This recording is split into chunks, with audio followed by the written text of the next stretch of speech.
प्रिय था सफाई, स्वच्छता। क्या हम तय करें कि 2019 जब महात्मा गांधी के 150वीं जयंती मनाएंगे, हमारा गांव, हमारा शहर, हमारा गली, हमारा मोहल्ला, हमारे स्कूल, हमारे मंदिर, हमारे अस्पताल, सभी क्षेत्र गंदगी का नाम और निशान नहीं रहने देंगे। मात्र 60 महीनों में 55 करोड़ लोगों के लिए शौचालयों का निर्माण भला कैसे संभव था? लोगों की सोच, आदतें और व्यवहार कैसे बदलेंगे? से एक पीढ़ी से दूसरी पीढ़ी में बढ़ती चली जा रही थी। तो गड्ढों वाले शौचालय को सही तकनीक के रूप में मान लिया गया। 36 राज्यों और केंद्र शासित प्रदेशों के प्रमुख, 700 जिलाधिकारियों, 6 लाख स्वच्छाग्रहियों। देखिए हम लोग पिक्चर के माध्यम से दिखाया जाएगा। अभी हम लोग अंदर जा रहे हैं।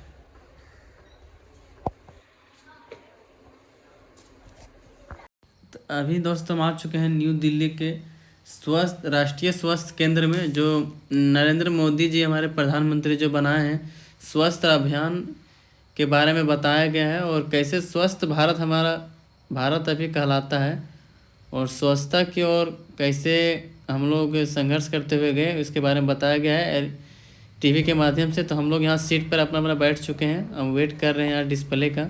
देखिए चारों साइड इसका डिस्प्ले है और ये कुर्सी है, चारों साइड टर्न होते रहेगा। तो हम लोग ये देखिए भैया स्टार्ट करेंगे यहाँ।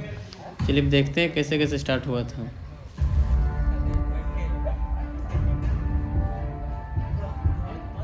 ये कहानी तब से शुरू होती है जब मेरा और आपका जन्म भी नहीं हुआ था। देखिए हम लोग का चेयर पे घूम रहा है, हम लोग जिसमें बैठे हैं ना, देखिए ये चेयर राउंड कर रहा है और ग्लास वही है। देखिए 116 जो यहाँ साइन है और देखिए टर्न होगा। देखिए बैठे डिस्प्ले वहीं रहेगा। हाँ ये देखिए भाई ये निकलने वाला गेट है। हम लोग यहाँ से लोग 4 फटे आ जाएंगे। रंग भेद के खिलाफ एक नौजवान वकील की मुहिम, एक ऐसी मुहिम जिसमें उसने बैक आ रहा अन्याय के विरुद्ध सत्य की शक्ति से एक जन आंदोलन खड़ा किया और दिया सत्याग्रह का अमोघ अस्त्र।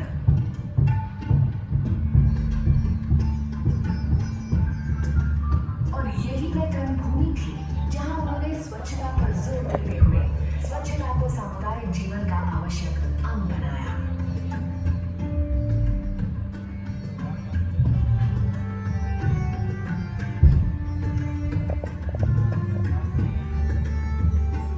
दक्षिण अफ्रीका में स्थापित टॉलस्टॉय फार्म समुदाय और उसके बाद अहमदाबाद के साबरमती आश्रम में गांधी जी तथा हर कोई बिना अपवाद के या इस आशा के कि अन्य कोई ये अस्वच्छ कार्य करेगा, स्वयं बारी बारी से सफाई का काम करते थे। अधिकांश भारतीय जिस प्रकार से अस्वच्छ माहौल में रहते थे, उससे भली भांति परिचित गांधी जी ने स्वयं उदाहरण बनकर नेतृत्व दिया और लोगों को प्रोत्साहित किया कि अपने बेहतर स्वास्थ्य के लिए वे साफ सफाई और स्वच्छता की आवश्यकता महसूस करें। ये अभ्यास उन्होंने स्वतंत्रता आंदोलन का नेतृत्व करते हुए वर्धा के सेवाग्राम में भी जारी रखा। अपने लेखों में भी वे सदैव स्वच्छता की आवश्यकता पर बल दिया करते थे। हमारी कई बीमारियों का कारण हमारे शौचालयों की बुरी अवस्था है, साथ ही कहीं भी और सब जगह मल त्याग करने की हमारी बुरी आदत। महात्मा गांधी ने एक ऐसे भारत का स्वप्न देखा था जो न सिर्फ स्वतंत्र हो बल्कि स्वच्छ और विकसित भी हो। उनके इस स्वप्न को आदर और महत्ता देते हुए ही प्रधानमंत्री नरेंद्र मोदी ने स्वतंत्रता दिवस 15 अगस्त 2014 को स्वच्छ भारत अभियान की घोषणा की। महात्मा गांधी को सबसे प्रिय था सफाई, स्वच्छता। क्या हम तय करें कि 2019 जब महात्मा गांधी के 150वीं जयंती मनाएंगे, हमारा गांव, हमारा शहर, हमारा गली, हमारा मोहल्ला, हमारे स्कूल, हमारे मंदिर, हमारे अस्पताल, सभी क्षेत्र गंदगी का नाम और निशान नहीं रहने देंगे। प्रधानमंत्री का यकीन था कि वैसे तो कई मसले थे जो भारत को हल करने थे, परंतु उन सब में सबसे ज्यादा जरूरी था लोगों का अच्छा स्वास्थ्य सुनिश्चित करना। और भारत तब तक स्वस्थ राष्ट्र नहीं बन सकता था जब तक कि वह इस बेहद पुरानी खुले में शौच की आदत का उन्मूलन नहीं कर लेता।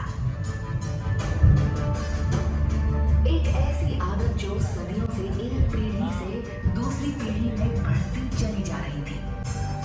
एक ऐसी समस्या जो आजादी के बाद जनसंख्या बढ़ने से और भी विकराल हो रही थी। खुले में शौच से बीमारियां फैलती हैं, बच्चे बीमार पड़ते हैं और स्कूल नहीं जा पाते। महिलाओं को अंधेरे में अपनी निजता का सहारा ढूंढकर शौच के लिए घंटों इंतजार करना पड़ता है। प्रत्येक के लिए ये आदत न सिर्फ असुरक्षित थी बल्कि अस्वास्थ्यकर भी। ये तो हमारे सपनों का देश नहीं था।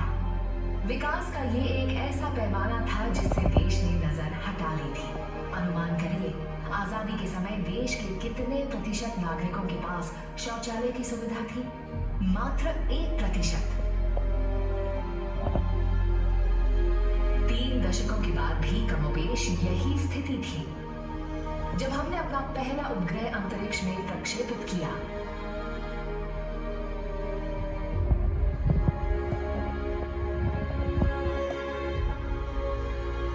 और तब क्या था जब हमने एशियाई खेलों का आयोजन किया था, या फिर जब हम क्रिकेट का विश्व कप जीते थे, तब भी सिर्फ 2% भारतीयों के पास शौचालय की सुविधा उपलब्ध थी। 1980 के दशक में सरकारी स्वच्छता कार्यक्रमों के साथ धीरे धीरे स्थिति में सुधार हुआ, परंतु तब भी जब हम सदी के अंतिम वर्ष में नाभिकीय शक्ति बनी, मात्र 18% भारतीयों के पास शौचालय की सुविधा उपलब्ध थी। जब प्रधानमंत्री मोदी ने वर्ष 2014 में अपना दूरदर्शी अभियान देश के सामने रखा, तब सिर्फ 39% भारतीयों के पास शौचालय की सुविधा थी। यही वह राष्ट्रीय शर्म थी जिसे स्वच्छ भारत अभियान के माध्यम से प्रधानमंत्री ने बदल डालने का स्वप्न देखा था।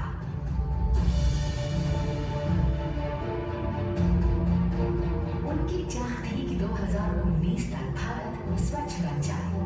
वह तिथि जो पूज्य बापू की 150वीं जन्मतिथि होगी, वह अवसर जब कृतज्ञ राष्ट्र उनके चिर प्रतीक्षित स्वप्न को साकार कर उन्हें सच्ची श्रद्धांजलि देगा। परंतु प्रश्न था कि क्या हम ऐसा कर सकते हैं? क्या ये बहुत बड़ा स्वप्न है? आइए देखें समस्या कितनी विशाल थी। स्वच्छ भारत मिशन का अभियान लागू करने वाली टीमों को मात्र 5 वर्षों में 55 करोड़ भारतीयों को शौचालय की सुविधा दिलाकर खुले में शौच करने से रोकना था। जी हाँ, 55 करोड़। सारे विश्व में खुले में शौच करने वालों का 60% अकेले भारत में था। कल्पना करिए, दुनिया का हर दूसरा खुले में शौच कर रहा व्यक्ति एक भारतीय था। ये बड़ी चुनौती थी, सिर्फ व्यापकता और गति की ही नहीं, बल्कि श्रम और संधारणीयता की भी। मात्र 60 महीनों में 55 करोड़ लोगों के लिए शौचालयों का निर्माण भला कैसे संभव था? लोगों की सोच, आदतें और व्यवहार कैसे बदलेंगे? यदि शौचालय बन भी गए तो क्या लोग उनका उपयोग करेंगे और उनको साफ भी रखेंगे? खासकर ग्रामीण भारत में इन सब का उत्तर छिपा था अभियान को एक जन आंदोलन बनाने में।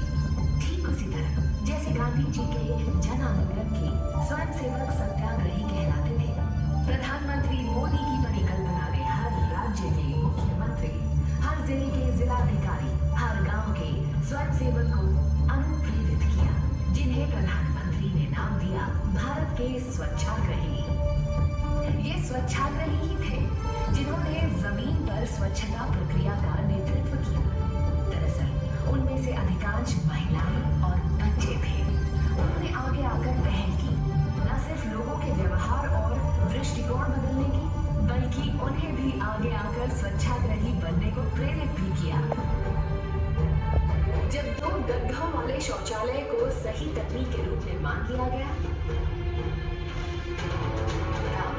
36 राज्यों और केंद्र शासित प्रदेशों के प्रमुख, 700 जिलाधिकारियों, 6 लाख स्वच्छाग्रहियों और करोड़ों भारतीयों ने मिलकर इस परिवर्तन को संभव बना दिया। इसमें शामिल थे ग्राम पंचायतों के मुखिया, स्वयंसेवी छात्र, नई प्रशिक्षित रानी मिस्त्रियां, युवा प्रोफेशनल और सितारे, जिन्होंने अपना समय और प्रयास दोनों स्वेच्छा से इस कार्य में दिए। सच्चे अर्थों में ये एक जन आंदोलन था। गांधी जी के नेतृत्व में एक आंदोलन गुलामी से मुक्ति का था, परंतु ये आंदोलन बना खुले में शौच से मुक्ति का, अच्छे स्वास्थ्य, सम्मान और सुरक्षा भरे आनंदमय जीवन को जीने की स्वतंत्रता था।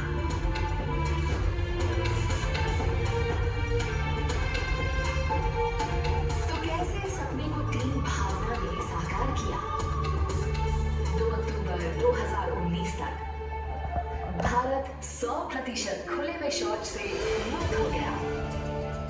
गर्व और उत्सव का क्षण था जब हर गांव में स्वयं के खुले में शौच से मुक्त होने के स्वप्न को साकार करने पर गौरव यात्राएं निकाली और उत्सव मनाए। आंकड़ों में कहानी कही तो 10.62 करोड़ शौचालयों का इन 5 वर्षों में निर्माण कराया गया। 6 लाख गांव तथा 700 जिलों को आधारभूत मानवीय सम्मान की सुविधा मिली और इस प्रक्रिया में भारत ने एक और बड़ा मील का पत्थर लाद लिया। संयुक्त राष्ट्र संघ के 2030 के धारणीय विकास लक्ष्यों 6.2 में से हर किसी के लिए पर्याप्त शौच सुविधा को हमने निर्धारित लक्ष्य से 11 वर्ष पूर्व ही प्राप्त कर लिया। प्रधानमंत्री जी का अभियान सफल हुआ। महात्मा गांधी की 150वीं वर्षगांठ पर राष्ट्र ने एक अनूठी स्वतंत्रता प्राप्त की। एक स्वच्छ वातावरण में रहने की स्वतंत्रता, बेहतर स्वास्थ्य की स्वतंत्रता, सच्चे अर्थों में एक स्वच्छ भारत में एक सम्मान भरा जीवन जीने की स्वतंत्रता। आज ये अभियान जारी है, ये सुनिश्चित करने के लिए कि